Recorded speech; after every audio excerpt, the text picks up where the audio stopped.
हमारी next class start करते हैं। ओके, आज का साउंड है हमारा ई।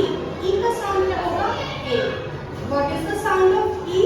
It's A. E A. अब नेक्स्ट इस पे आते हैं हम, जैसे इसको कैसे प्रोनाउंस करेंगे? Elephant, elephant, elephant. ई है elephant. Very good. Next egg, E है एग।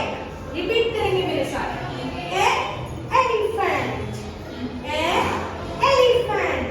नेक्स्ट ई है एग, ई है एग। चलिए नेक्स्ट आगे जाएंगे। आगे क्या है? ई है 11।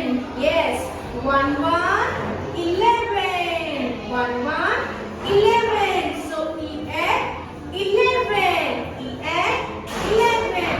Next, elbow. What is this? Elbow. What is elbow?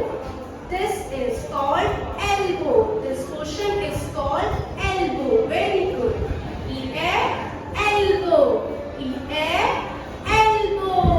चलिए एक क्विक जल्दी से हम दोबारा से रिपीट करते हैं। Very good. E at elephant,